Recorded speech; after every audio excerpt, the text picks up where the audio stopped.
to Watch is an intimate look into the lives of prominent and influential women leaders from around the world and the challenges they faced on their journey. It's the real story behind her title. Join us every week to hear more stories about women from around the world and in your own communities at womentowatch.net.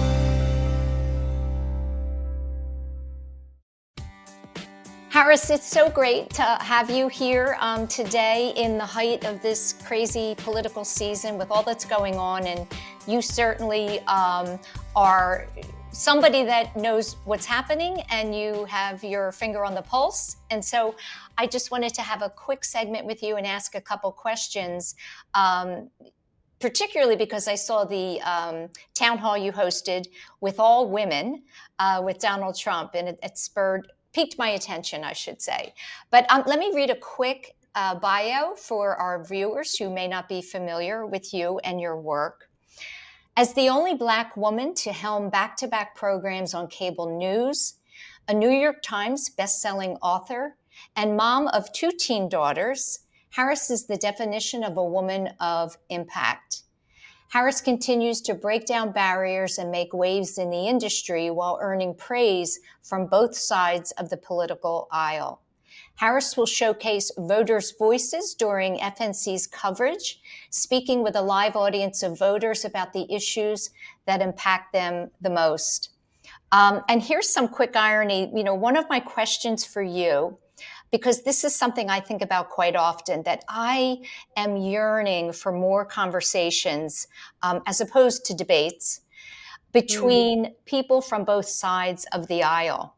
And I went to catch your show this morning, and there you were hosting a wonderful panel of young voters that represented multiple views. So my question for you is this something that you see for the future of media being done more? And do you think it can be done? Well, first of all, I do it all the time. That was the roundtable that we have, and I get 4 people from any particular topic or group, and we just hash it out. And I think there's a great deal of accountability for civility and ideas when you sit around a round table and you face each other. That's why, you'll see corporations do roundtables, because they're looking for ideas and accountability for those ideas and moving things along and going forward, which is exactly where I think the United States of America is right now. We need those fresh ideas. They can come from anywhere, and we have to agree that listening to each other makes us better. So that's why I do the roundtable. I also have a lot of participants in our democracy. I have something called the Voters' Voices on the Faulkner Focus. And that's another forum where we bring in independents, Democrats, Republicans, and we usually have between 6 and 9 right there in the studio. The studio is not huge, so it looks rather intimate. They're close together. We're close to each other.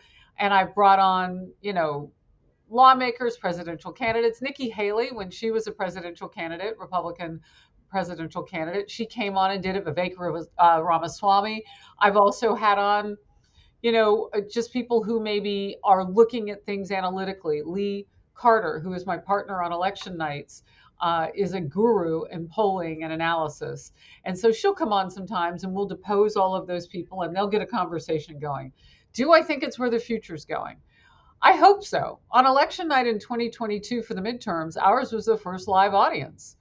And we're doing it again because it was successful for us here at Fox News, but also because it was good for the audience. Everybody who left that packed studio said, we loved being on during such a big night. And they reacted, hey, Pennsylvania went for this person, or this state went for this candidate. And it was midterm, so we had a lot of different races. I think this time around, it's going to be spicy. I don't know if you've noticed, Sue, but the last 13 days and now 12 starting tomorrow of the election, things are getting tight and spicy. Tight in the polls and spicy among the 2 candidates. And you're going to see that. You're also going to see a difference. And we're already seeing it with Vice President Kamala Harris, because she's shifting her message to focus on the former president, which gives him more oxygen. I don't know, maybe that'll work for her. He shifted his message a little bit, still giving rallies, but doing a lot of smaller groups so he can really drill down on, number 1, the economy, number 2, the border, and now kind of a sleeper issue that's blowing up more, which we talked about in that roundtable with our young voters today. It is the idea of transgender biological men playing in girls and women's sports. And that's creeping up the polling to be important this election season. So I don't know if other people will do it. Fox will be successful at it. And they'll probably, take a note and say, hey, maybe we could do what they're doing. Fox often leads. It's one of the reasons why I love working here. One of the things, Harris, I think you do well is when you're speaking to people, you're so very measured and calm, and it brings about a response that is the same. I think one of the biggest issues is having conversations without the anger and the emotion Yeah. to really get to the truth of policy. Tell me what you were most surprised about coming out of that town hall with a full audience of women. Oh, I love that question. There were so many surprises. First of all, not one of us speaks for all of us. That's impossible to think that, women are supposed to think this way, and so these are the things that they care about. I know campaigns try to do that. It's better if you just ask us and then try and figure out how you're going to solve the issues.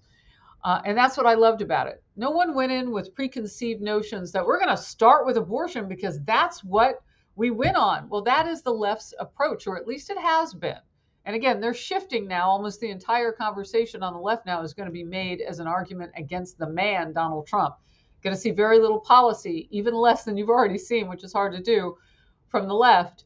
But we'll see how that works out. But for women in that room, we had a refugee who had come here with her family, and they became legal immigrants with other members of the family coming over from communist Vietnam. And she asked a question to the former president, Donald Trump. She said, we're here legally. How do you, and I'm paraphrasing a bit, how do you make this a place for people to come and yet keep out the people who are breaking the law to get into the country? And he started with, we need and want people like you. We want legal immigrants. And it was very personal. That was what we got in that town hall. It was small, about 114, 15 women inside of a Georgia barn in Cumming, Georgia, about 45 minutes from where I was born in that state. So I was really thrilled because it just felt homey. And the barn was beautiful. People would get up to that microphone. It was set up like a city council meeting. One woman said, I want to talk about the economy, but let me tell you where I am. And we sat patiently, and I don't know if you got to watch all of it, Sue, but she was starting to have a little bit of a panic attack because she knew she was about to give some personal information. She said, my daycare is $1,400 a month. I can't do this anymore. And and she's like, how am I supposed to be a dream maker with my children and foster where they're going? I can't afford to raise them. Basically, can you help? And so when you can get into the nitty gritty with people, that to me not only kind of shapes the conversation for candidates, plural, on the campaign trail, but more importantly, you give Americans something that they often feel they don't have, the platform to be heard and respected individually. So we can start to see, well, if there are 9, 10 people waiting to ask an economy question, yeah, you better get to the economy. So we talked about abortion, though. We got to all of it. We talked about a whole host of things that have to do with the border. And it was a great hour. I really enjoyed it. I think this is my last question for you, is I think the biggest roadblock is not necessarily what these issues are, but what is the approach? What does someone believe the approach should be to tackle it?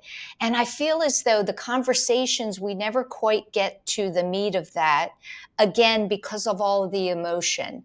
And I wondered if you feel, obviously this is a show for women, and I just personally believe, women leaders lead in a very different way and can be very powerful. How can we get more women, encourage more women that are capable to run for office?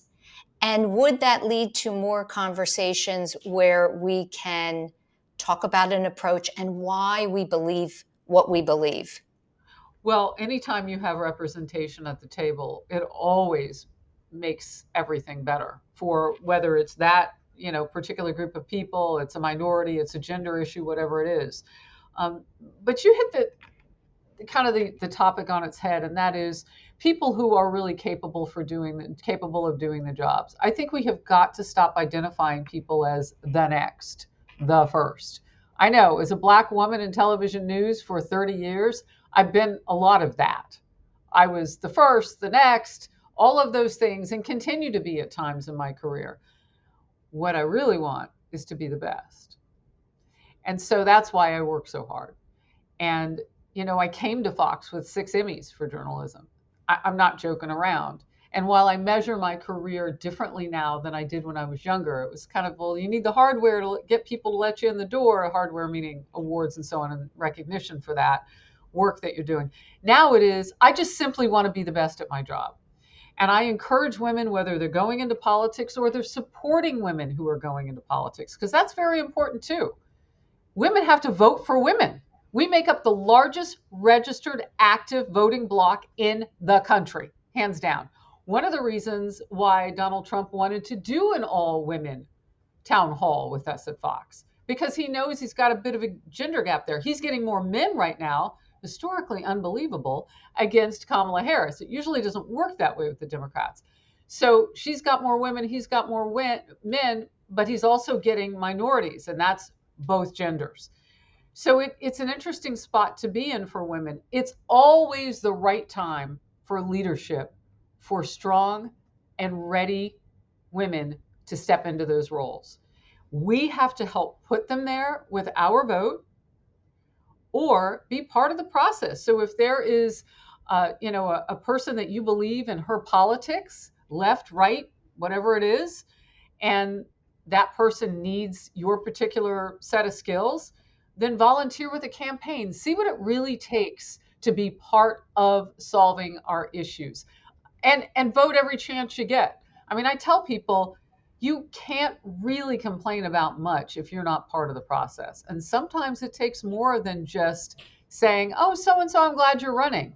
Women have daycare issues sometimes that male counterparts don't have all the time. Now, we have a lot of single dads too, but women in particular name that issue as a problem. Can you imagine dealing with that and also running for office? So we need to start to game that out. The more women we have in the pipeline of leadership, then daycare issues are going to get talked about because they need them too. Right. And I would say this just to end on this. There is no time better than when you feel it's time to jump in. Everybody has a divine assignment. I'm very strong in my faith. So I pray a lot.